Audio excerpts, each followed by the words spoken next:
राजस्थान में सचिन पायलट और उनके खेमे की नाराजगी को लेकर एक सियासी हलचल लगातार तेज हो रही है। पायलट पिछले साल उनसे किए गए वादे 10 महीने बाद भी पूरे नहीं करने पर नाराजगी जता चुके हैं। इस बीच पायलट कांग्रेस महासचिव प्रियंका गांधी के संपर्क में हैं। खबर है कि कल देर रात उनकी फोन पर प्रियंका से बात हुई है। पायलट आज दिल्ली के लिए रवाना भी हो गए हैं। पिछले साल सचिन पायलट ने जब बाड़ेबंदी की थी उस वक्त उनके साथ 18 विधायक दिखे थे, लेकिन 2 दिन में हुए घटनाक्रम में पायलट के साथ कम विधायक दिखने से राजनीतिक विश्लेषक यह मान रहे हैं कि गहलोत सरकार के सामने कोई संकट नहीं है। गुरुवार को पायलट के घर सिर्फ 5 विधायक राकेश पारीक, रामनिवास गावड़िया, मुकेश भाकर, वेद प्रकाश सोलंकी और सुरेश मोदी मिलने पहुंचे थे, जबकि शुक्रवार को सचिन के पिता राजेश पायलट की पुण्यतिथि के कार्यक्रम में 3 विधायक मुरारीलाल मीणा, जीआर खटाना और अमर सिंह जाटव मौजूद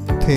हालांकि कोरोना के चलते इस बार श्रद्धांजलि का कार्यक्रम छोटा ही रखा गया। पायलट ने शुक्रवार सुबह दौसा के जिरोता और भंडाना गांव पहुंचकर पिता को श्रद्धांजलि दी और फिर जयपुर लौट गए। पायलट दिल्ली में कांग्रेस के सीनियर लीडर से मिल सकते हैं, लेकिन नजरें इस पर रहेंगी कि पायलट की प्रियंका से मुलाकात कब होती है, क्योंकि पिछली बार बगावत के बाद उन्हें मनाने में प्रियंका की ही अहम भूमिका थी। जाहिर है कि पायलट को लेकर अब कांग्रेस की चिंता इसलिए भी बढ़ गई होगी क्योंकि 2 दिन पहले ही राहुल गांधी के करीबी रहे जितिन प्रसाद बीजेपी में शामिल हो गए थे। पायलट दिल्ली में कांग्रेस के राजस्थान प्रभारी अजय माकन और संगठन महासचिव के.सी. वेणुगोपाल से भी मुलाकात कर सकते हैं। ये दोनों ही नेता पायलट के मुद्दे को लेकर पिछले साल बनाई गई सुलह कमेटी में शामिल हैं। हालांकि इस कमेटी की रिपोर्ट 10 महीने बाद भी नहीं आई है और पायलट की नाराजगी की वजह भी यही है। सचिन पायलट ने अशोक गहलोत सरकार से नाराजगी तो जाहिर की है,